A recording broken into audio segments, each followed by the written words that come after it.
It was a crisp January evening in 2026, and CaseOh and Jynxzi were in a rented Airbnb in Los Angeles fresh off a chaotic TwitchCon after-party.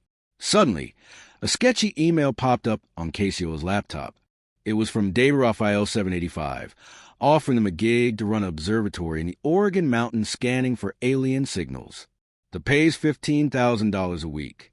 CaseOh says, "Yo, Jynxzi, this is either a scam or we're going to be famous."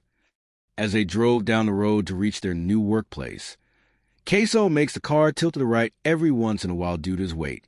When they reached the place, David told them their job: scan for extraterrestrial signals, decode data, maintain solar panels and servers, and meet weekly quotas. When David left, Jynxzi was already at the keyboard. "Chill, big man, we got this." I'm clutching like it's a 1v6. He started mashing commands, triggering an error beep. CaseOh takes the mouse and said, "Dude, you're going to crash this before we even find aliens. Let me handle this." They split duties.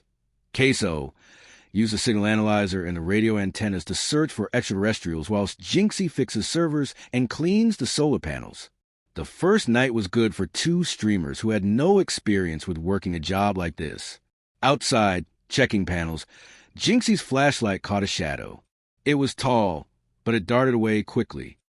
"Yo, Case, what the hell?" he screamed, sprinting back inside. CaseOh, decoding a signal about entities, tried to play it cool. "Man, that's just a bush or something. You jumping like it's a monster." The next night was more terrifying when larger-than-life planet-sized CaseOh was in his office munching on you-know-what. CaseOh peered at the kitchen window and saw an alien watching him. CaseOh fell out of his chair screaming for Jynxzi, but the alien disappeared. When Jynxzi arrived, he said to CaseOh, "I told you that there was an alien last night." CaseOh rolled himself back up. There was a crack on the floor where he fell. "CaseOh, what if David comes back and he sees you broke the floor? Now we got to fix it." Jynxzi screams. CaseOh says there's some wood and stuff over here. We can fix up this floor easy. The next night, they heard a crash outside. The terminal flashed a warning. They are near. A low hum shook the room, and outside, a big black triangular craft hovered, its silhouette chilling Jynxzi's bones and CaseOh's belly rolls. Jynxzi was yelling, "OH, my God! Case, we are so out of here!" While CaseOh was staring in shock, unable to scream.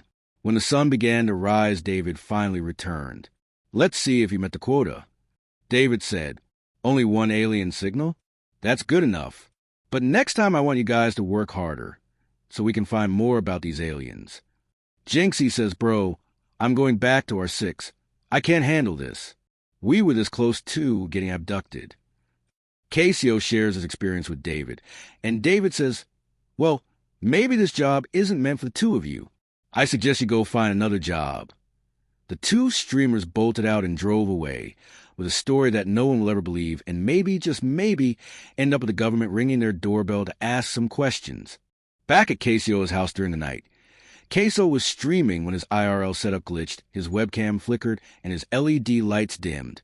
Before he could attempt to find out what's going on, a blinding green flash filled the room, and everything cut to black. CaseOh woke up inside a metal room, with aliens staring at him in surprise to how huge he is. The aliens telepathically communicated to him and told him that they had trouble lifting him up and fitting him inside. The aliens pointed to a bowl of veggies.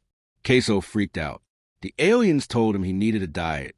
Apparently, the other parts of the story were eaten away by CaseOh, and I can't write anymore because I already fit him into this story. Bye, guys.